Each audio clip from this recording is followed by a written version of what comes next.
प्यारे बच्चों, welcome to my channel Verma study 2020 बुकलाना। मैं यूपी बोर्ड के क्लास 11 के छात्र छात्राओं के लिए इकोनॉमिक सब्जेक्ट को हिंदी माध्यम से मैं फुल कोर्स कराऊंगा। यदि आप फुल कोर्स करना चाहते हैं तो मेरे चैनल को सब्सक्राइब कीजिए और बेल आइकन को प्रेस करना ना भूलें, ताकि जो भी वीडियो मैं अपलोड करूं उसका नोटिफिकेशन आपको सबसे पहले मिल सके। प्यारे बच्चों, भारतीय अर्थव्यवस्था के विकास नामक पुस्तक में चैप्टर 7वां चल रहा है, पार्ट 5 है, अर्थात 4 वीडियो पहले डाला जा चुका है। अगर उसे आप नहीं पढ़े हैं तो आई बटन को क्लिक करके उसे पढ़ें। चैप्टर 7 का नाम है रोजगार, समृद्धि, अनौपचारिकरण एवं अन्य मुद्दे। आज हम लोग पढ़ेंगे कि भारत में बेरोजगारी के कारण क्या है, बेरोजगारी को दूर करने के सुझाव या उपाय क्या है, और सरकार द्वारा बेरोजगारी को दूर करने के लिए किए गए प्रयास या किए गए कार्यक्रम क्या है। प्यारे बच्चों, इससे मिलता जुलता, जैसे आज हम लोग पढ़ेंगे बेरोजगारी के कारण और दूर करने के सुझाव, अगर इसके जगह पर क्वेश्चन आ जाए कि निर्धनता के कारण बताइए और निर्धनता को दूर करने हेतु सुझाव दीजिए, तो यही चीज़ें उसमें भी लिखी जाएगी। हाँ, इतना ज़रूर है कि अगर निर्धनता से पूछा जाता है तो बेरोजगारी से क्वेश्चन नहीं उठेगा, बेरोजगारी से अगर पूछा जाएगा तो निर्धनता से नहीं उठेगा। तो जो निर्धनता के कारण है या दूर करने के उपाय है, वही बेरोजगारी के भी कारण और दूर करने के उपाय है। तो आइए हम देखते हैं भारत में बेरोजगारी के कारण कौन कौन से हैं। पहला है जनसंख्या में तीव्र वृद्धि। जैसा कि विदित है कि विश्व में सबसे अधिक जनसंख्या वाला देश चीन है, दूसरे नंबर पर भारत है। अब भारत में जितनी जनसंख्या की वृद्धि तीव्र गति से हो रही है, उतनी स्पीड से या उतने लोगों को रोजगार नहीं मिल पा रहा है। इस वजह से बेरोजगारी बढ़ती जा रही है। दूसरा है आर्थिक समृद्धि की दर धीमी, slow rate of economic growth. देखिए, आर्थिक समृद्धि जो है, इसका मतलब ये हुआ कि जो हमारा जीडीपी है उसकी जो ग्रोथ हो रही है वो धीमी गति से हो रही है। ये अगर अधिक होता तो इसका मतलब होता, इसका अर्थ होता कि अपने देश की राष्ट्रीय आय, प्रति व्यक्ति आय ज़्यादा हो रही है, और आर्थिक ग्रोथ या इकोनॉमिक ग्रोथ कम है। इसका मतलब कि अपने यहाँ विकास कार्य मंद गति से चल रहा है, लोगों को रोजगार नहीं मिल रहा है, औद्योगिक केंद्र कम बढ़ावा मिल रहा है। एक शब्द आता है आर्थिक समृद्धि के अलावा आर्थिक विकास, दोनों में अंतर है। हमने बॉक्स में लिख दिया कि आर्थिक समृद्धि और आर्थिक विकास में कंफ्यूजन न रहे। देखिए, आर्थिक समृद्धि का मतलब होता है कि निश्चित समय अवधि में किसी अर्थव्यवस्था में, किसी देश के अंदर होने वाली वास्तविक आय की वृद्धि से है। वास्तविक आय का मतलब कि राष्ट्रीय उत्पाद में वृद्धि हो, जीडीपी में वृद्धि हो, सकल घरेलू उत्पाद, ग्रॉस डोमेस्टिक प्रोडक्ट, और प्रति व्यक्ति आय में वृद्धि हो, तो हम कहेंगे कि आर्थिक समृद्धि हो रही है। और आर्थिक विकास का अर्थ हुआ कि किसी देश की आधारभूत संरचना, जो बुनियादी स्ट्रक्चर है, जैसे बिजली, पानी इत्यादि, आधारभूत संरचना की मजबूती हो, सामाजिक सांस्कृतिक पर बदलाव हो, तो हम कहेंगे आर्थिक विकास हो रहा है। तो आर्थिक समृद्धि और आर्थिक विकास एक नहीं है, अलग अलग है। अब भारत में बेरोजगारी के कारण आपने देख लिया कि जनसंख्या में तीव्र गति से वृद्धि हो रही है, इस वजह से आर्थिक समृद्धि की दर धीमी चल रही है, इस वजह से। तीसरा है दोषपूर्ण शिक्षा प्रणाली। अपने यहाँ जो शिक्षा व्यवस्था है वो थियरी पर ज़्यादा है, प्रैक्टिकली पर कम। अर्थात किसी स्टूडेंट कोई है, अगर वो इंटर करने के बाद बीए कर ले, एमए कर ले, पीएचडी कर ले, लेकिन इतना डिग्री लेने के बाद भी उसके पास ऐसी योग्यता नहीं होती को अपना कोई रोजगार खोल सके। मतलब वो क्लर्क की तो उम्मीद करता है, लेकिन किसी कंपनी में किसी एक्सपर्ट का काम नहीं कर सकता। अर्थात किसी भी कार्य में वो एक्सपर्ट नहीं होता है, किताबी नॉलेज होता है, प्रैक्टिकली नॉलेज नहीं होता है।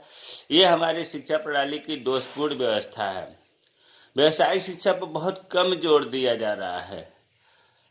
चौथा है कुटीर उद्योगों का अभाव।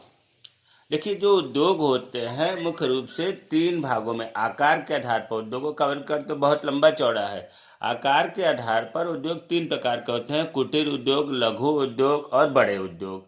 कुटीर उद्योग का मतलब ये हुआ कि इसमें जो मालिक होता है, जो दस्तकार होता है, अपनी पैतृक दक्षता के आधार पर, कहीं स्कूल में ट्रेनिंग नहीं लेता है, वो पूर्वजों से सीखते हुए खानदानी जानकारी लेता है। तो इसमें दस्तकार अपनी पैतृक दक्षता के आधार पर परिवार के सदस्यों के साथ मिलकर, श्रमिक नहीं रखता है, मजदूर नहीं रखता है, परिवार के सदस्यों के साथ मिलकर के स्थानीय कच्चा माल जो वहाँ पर उपलब्ध है प्रयोग करते हुए सरल विधियों से अपने घर पर ही छोटी छोटी वस्तुओं का निर्माण करता है। और जो तैयार माल होता है वो स्वयं या तो उपभोग करेगा या थोड़ा बहुत जो अधिशेष बचा होता है, एक्स्ट्रा होता है, उसे स्थानीय बाजार में, लोकल मार्केट में बेच देता है। जैसे अचार बनाता है, मूर्ति बनाता है, चटाई बनाता है, फर्नीचर बनाता है, छोटे मोटे औजार बनाता है। तो ऐसे उद्योगों को हम कहते हैं कुटीर उद्योग। इनसे जो रोजगार मिलता था गाँव में, घरों में, परिवारों में, उनका अभाव हो रहा है, बेरोजगारी बढ़ रही है। यांत्रिकीकरण में वृद्धि, आजकल देख रहे हैं कि मैकेनिज्म, मशीनीकरण बढ़ रहा है। जैसे मान लीजिए कि जो काम मजदूर 10 दिन में करते थे, वो मजदूरी 10 दिन का कार्य मशीन से 1 दिन में कर दिया जा रहा है। तो इस वजह से मजदूरों की ज़रूरत कम पड़ रही है और बेरोजगारी बढ़ रही है। अगला है श्रमिकों की गतिशीलता में कमी। श्रमिकों की गतिशीलता मतलब एक स्थान से दूसरे स्थान पर जाने की बात हो रही है। गांव में जो श्रमिक हैं वो बाहर निकलना नहीं चाहते ज़्यादातर। क्यों नहीं निकलना चाहते?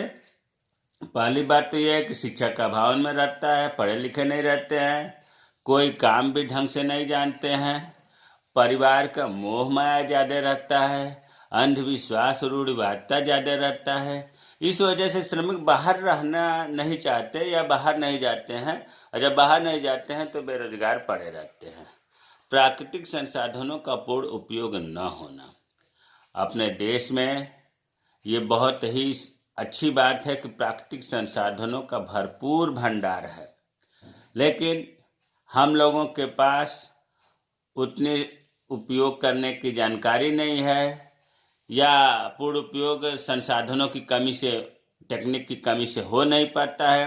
हमारे यहाँ बताइए कितना सूर्य का प्रकाश, जल, खनिज पदार्थ, तमाम चीज़ें बहुत अधिक मात्रा में है, लेकिन क्या होता है, अब सूर्य का प्रकाश का तो पैसा लगता नहीं है, लेकिन हम उसका पूर्ण उपयोग नहीं कर पाते। जबकि सूर्य के प्रकाश से खाना भी बन सकता है, जितने भी बिजली के कार्य हो रहे हैं सब भी सोलर एनर्जी से हो सकता है।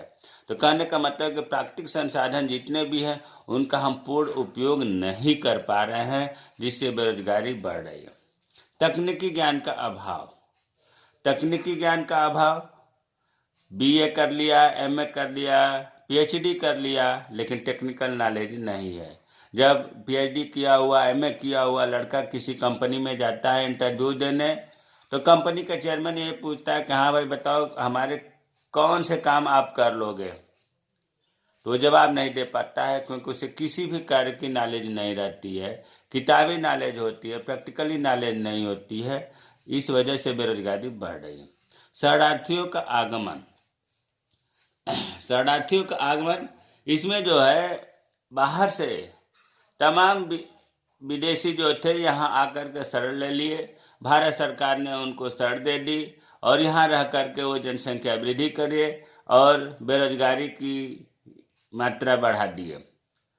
पाकिस्तान से, बांग्लादेश से, नेपाल से आकर के यहाँ लोग बस गए और यहाँ के लोगों को रोजगार करने लगे। अब यहाँ के लोगों को रोजगार नहीं मिल पा रहा, कम मिला, जिससे बेरोजगारी बढ़ी।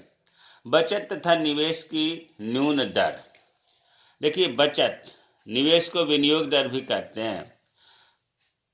अगर थोड़ा थोड़ा भी बचत किया जाए तो कुछ इकट्ठा होगा, तो उससे हम कुछ नया कार्य शुरू कर सकते हैं। लेकिन अपने यहाँ पहले से ही आय का निम्न स्तर है, बचत हो ही नहीं पाता है। बड़ी मुश्किल से तो खाना मिल पाता है, 2 रोटी मिल पाती है, बचत की तो बात ही अलग है। तो जब बचत नहीं होता है तो फिर हम निवेश कहाँ करेंगे, कोई रोजगार करने के लिए हम पैसे कहाँ से लाएंगे? तो ये समस्या है। इसलिए बचत तथा निवेश की अपने यहाँ जो कमी है, जो नहीं कर पा रहे हैं, ये भी बेरोजगारी का बढ़ावा दे रहा है। दोषपूर्ण विचार पद्धति। दोषपूर्ण विचार पद्धति का मतलब यह हुआ व्हाइट कलर की समस्या, अर्थात हम इतने पढ़े लिखे हैं, हम तो इंटर पास हैं, हम सब्जी नहीं बेचेंगे, हम तो ठेली नहीं लगाएंगे, मूंगफली नहीं बेचेंगे। तो ये जो दिमाग में है कि हम केवल गवर्नमेंट जॉब करेंगे और गवर्नमेंट जॉब मिल नहीं रही है, जिसकी वजह से बेरोजगारी बढ़ रही है। प्यारे बच्चों, ये जो 10-11 पॉइंट है तो देखने में आसान लेकिन बहुत महत्वपूर्ण है, क्योंकि अभी हमने बताया कि जो बेरोजगारी के कारण है वही निर्धनता के कारण अगर आ जाए इम्तिहान में तो यही पॉइंट या यही हेडिंग लिखा जाएगा। तो इस वजह से ये 2 टॉपिक को कवर करता है और महत्वपूर्ण है। अब अगला प्रश्न है कि भारत में बेरोजगारी के कारण तो हमने पढ़ लिया, इसको दूर कैसे करें, दूर करने का उपाय क्या है। तो देखिए, जो अभी आपने 11 पॉइंट पढ़ा, अगर इसी का हम निदान कर दें तो बेरोजगारी दूर हो जाएगी। फिर भी देख लेते हैं कुछ सुझाव, जिसको कहा जाता है सुझाव दीजिए। तो पहला तो यही है कि जनसंख्या के वृद्धि पर प्रभावपूर्ण नियंत्रण लगाया जाए। हमारा देश विश्व में जनसंख्या की दृष्टि से दूसरे स्थान पर है, चाइना जो है पहले स्थान पर है। तो जनसंख्या के वृद्धि पर नियंत्रण किया जाए ताकि श्रम शक्ति या श्रम बल जो है वो बहुत ज़्यादा बड़े पैमाने पर न बढ़े, लोगों को रोजगार मिले। दूसरा है जनशक्ति। देखिए, जनशक्ति, श्रम शक्ति, श्रम बल एक ही चीज़ है। मतलब श्रमिक के जगह पर जनशक्ति या श्रम शक्ति कहने से एक समूह का बोध होता है, एक फोर्स का बोध होता है। तो जनशक्ति के उचित उपयोग के लिए जो अपने यहाँ बेरोजगारी ढेर सारे हैं, इनका उपयोग करने के लिए मैन पावर प्लानिंग किया जाए। मतलब आदमियों की शक्ति को हम कहाँ लगावें, किस ढंग से यूज करें, इसकी प्लानिंग गवर्नमेंट को करना चाहिए अच्छे ढंग से। तीसरा है, योजना में वित्तीय लक्ष्यों की उपलब्धि के साथ रोजगार या रोजगार लक्ष्यों की पूर्ति पर ध्यान केंद्रित होना चाहिए। जो बजट पारित होता है उसमें जो है लक्ष्य रखा जाता है कि आर्थिक ग्रोथ इतना होना चाहिए, विकास दर इतना होना चाहिए। तो जो वित्तीय लक्ष्य है ये तो सही बात है, होना चाहिए, लेकिन साथ ही साथ रोजगार के लक्ष्य को भी उस पर निर्धारित करना चाहिए कि हमें इस पंचवर्षीय योजना में इतने प्रतिशत रोजगार लेना है, प्राप्त करना है या देना है बेरोजगारों को। चौथा है, कुटीर तथा लघु उद्योगों का विकास किया जाए।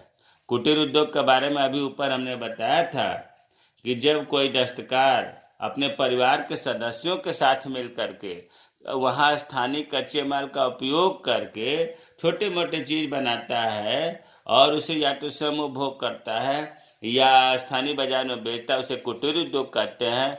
लघु उद्योग में थोड़ा सा इससे बड़ा आकार हो जाएगा, इसमें श्रमिकों को रखा जाएगा, लघु उद्योग में मशीनों का प्रयोग किया जाएगा और इससे उत्पादित वस्तुओं को स्थानीय बाजार में बेचा जाएगा।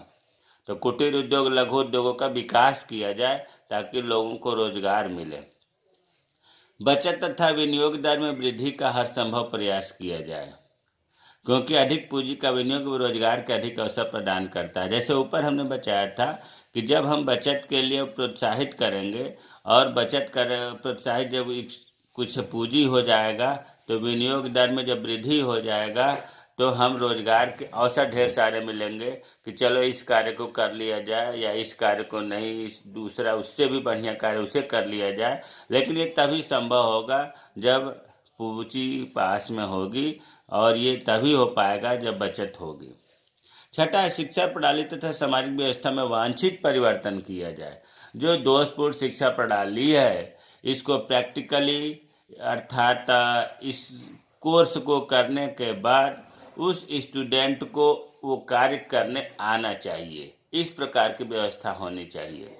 सातवां है, सरकार को चीन के बाजार को भारतीय बाजार में आने से रोकना चाहिए। यह मैंने अपने मन से जोड़ा कि जो चाइनीज आइटम हैं टिकाऊ तो होते नहीं है लेकिन सस्ता जरूर होते हैं और सस्ता होने के वजह से जो हमारे यहाँ की कंपनियां हैं, हमारे यहाँ के कुटीर उद्योग, लघु उद्योग हैं, उनके प्रोडक्ट महंगे होते हैं और वो बिक नहीं पाते हैं, जिससे बेरोजगारी यहाँ के लोगों में बढ़ रही है।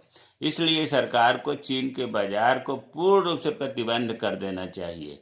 आठवां है, भारतीय बाजार को विदेशों में भी फैलाना चाहिए, ताकि जितना ही विदेशों में आयात निर्यात होगा उतना ही यहाँ के उद्योगों में प्रोत्साहन मिलेगा, उद्योगों के प्रोडक्शन पर लाभ मिलेगा और बेरोजगारी दूर होगी। तो ये बेरोजगारी के दूर करने के 8-9 पॉइंट थे या सुझाव थे। अब कुछ हम कार्यक्रम देख लेते हैं जो सरकार द्वारा बेरोजगारी को दूर करने के लिए चलाए गए। एक नंबर में पूछा जाता है, जैसे रोजगार गारंटी कार्यक्रम 1982 में चलाया गया। ट्राइसेम, जिसको कहते हैं training for rural youth for self employment, ये 1979 में शुरू हुआ। JRY, जवाहर रोजगार योजना, 1989 में शुरू हुआ। नेहरू रोजगार योजना 1989 में शुरू हुआ। मतलब JRY और NRY ये दोनों जो है 1989 में 89 में शुरू हुआ। पांचवा, प्रधानमंत्री रोजगार योजना PRY 1993 में। स्वर्ण जयंती शहरी रोजगार योजना 1997 में। स्वर्ण जयंती ग्राम स्वरोजगार योजना 1999 में। प्यारे बच्चों, ये 7वां जो है स्वर्ण जयंती ग्राम स्वरोजगार योजना, ये बहुत छोटे छोटे उद्योगों को सरकार का ये विचार था, प्रयास है कि छोटे छोटे उद्योग ढेर सारे गांवों में खोले जाएं। इसके लिए स्वयं सहायता समूह गठन किया जाता है। इसमें लोग अपने कुछ पैसे हर महीने जमा करते हैं और जिनको ज़रूरत पड़ती है उससे ब्याज भी ले लेते हैं मिनिमम दर पर। और जब कुछ पैसे इकट्ठा हो जाते हैं तो वो समय उस जो है कुछ लघु उद्योग शुरू करते हैं और लघु उद्योग में सब्सिडी के रूप में बैंक जो है पैसे देता है और पैसे वापसी में कुछ छूट भी देता है, ताकि लोगों को उद्योग खोलने में दिक्कत ना हो। तो स्वर्ण जयंती ग्राम स्वरोजगार योजना 1999 में शुरू हुआ। और उससे भी महत्वपूर्ण कार्यक्रम राष्ट्रीय ग्रामीण रोजगार गारंटी अधिनियम कहिए या योजना कहिए या कार्यक्रम कहिए, 2006 में लागू हुआ। अंग्रेजी में इसको कहते हैं national rural employment guarantee act, NREGA, NREGA कहते हैं। नरेगा आप सुने होंगे, बहुत ही काफ़ी इससे बेरोजगारी दूर हुई, काफ़ी लोगों को इससे लाभ हुआ। ये इसके शुरुआत 2006 में हुई थी, लेकिन नरेगा का नाम 2 अक्टूबर 2009 को बदल करके मनरेगा कर दिया गया। मनरेगा का मतलब हुआ महात्मा गांधी राष्ट्रीय ग्रामीण रोजगार गारंटी योजना। मनरेगा की कुछ विशेषताएं यह है कि इसमें प्रत्येक परिवार को 1 वर्ष में कम से कम 100 दिन का रोजगार सरकार देगी और इसमें 33% महिलाओं की भागीदारी होगी। 1 वर्ष में 100 दिन की रोजगार मिलेगा और इन जितने लोगों को रोजगार मिलेगा उसमें 33% महिलाएं भी काम करेंगी। इसमें केंद्र और राज्य का वित्तीय सहयोग, केंद्र जो है 90% अनुदान देती है, पैसे खर्च करती है, और राज्य 10%। इसमें जो कार्य करेंगे लोग, उनकी कार्य की अवधि 7 घंटे की होगी। सप्ताह में 1 दिन छुट्टी रहेगा, अर्थात 6 दिन से अधिक कार्य नहीं दिया जाएगा। और मनरेगा मजदूरों को 182 रुपये पर दिन मजदूरी दी जाती है। तो हमें उम्मीद है कि मनरेगा आपको समझ में आ गया होगा। अब एक प्रश्न कभी कभी पूछा जाता है कि भारत में बेरोजगारी के आंकड़ों के 3 स्रोत हैं। मतलब बेरोजगारी कैसे गवर्नमेंट को पता चलती है कि हमारे देश में इतने लोग बेरोजगार हैं। तो इसके लिए 3 विभाग बनाया गया है, 3 स्रोत बनाया गया है जहां से बेरोजगारी के जो आंकड़े हैं प्राप्त होते हैं। पहला तो यह है कि भारत की जनगणना रिपोर्ट, जो हर 10 साल पर जनगणना होती है, जो पिछली जनगणना 2011 में हुई थी और अगली जनगणना 2021 में होगी। तो जनगणना रिपोर्ट से भी गवर्नमेंट को पता चलता है कि हमारे देश में बेरोजगारी की स्थिति क्या है। दूसरा है राष्ट्रीय प्रतिदर्श सर्वेक्षण संगठन, national sample survey organisation, NSSO। ये जो है रोजगार और बेरोजगारी की अवस्था की रिपोर्ट ये भी प्रस्तुत करता है। तो गवर्नमेंट को NSSO से भी बेरोजगारी या रोजगार संबंधी रिपोर्ट के आंकड़े प्राप्त होते हैं। तीसरा है रोजगार और प्रशिक्षण महानिदेशालय। इसके द्वारा रोजगार कार्यालय में पंजीकृत आंकड़े होते हैं। प्रत्येक जिले के मुख्यालय पर रोजगार दफ्तर खुले हुए हैं। रोजगार दफ्तर में प्रत्येक व्यक्ति जो पढ़ा लिखा है, रोजगार नहीं पाया है, अपनी योग्यता के अनुसार वहाँ रजिस्ट्रेशन कराता है और गवर्नमेंट जिसकी ज़रूरत होती है उनको बुला करके ट्रेनिंग दे करके सर्विस देती है। तो जो रोजगार कार्यालय में पंजीकृत आंकड़े हैं उससे सरकार को पता चल जाता है कि इंटर किए हुए इतने लोग हैं, कंप्यूटर किए हुए इतने लोग हैं, ला किए हुए इतने लोग हैं, और सरकार उससे रिलेटेड योजनाएं शुरू करती हैं ताकि बेरोजगारी दूर हो। तो मुझे उम्मीद है कि बेरोजगारी के कारण क्या है, बेरोजगारी को दूर करने के उपाय क्या है, बेरोजगारी या निर्धनता को दूर करने के लिए सरकार के द्वारा विभिन्न कार्यक्रम जो चलाए गए हैं उनमें मुख्य कार्यक्रम कौन कौन से हैं, उनकी शुरुआत कब हुई। अगर कोई समस्या हो, समझ में नहीं आया हो तो आप कमेंट बॉक्स में कमेंट करें, मैं रिप्लाई करूंगा। मेरे चैनल को सब्सक्राइब कीजिए। जय हिंद, जय भारत।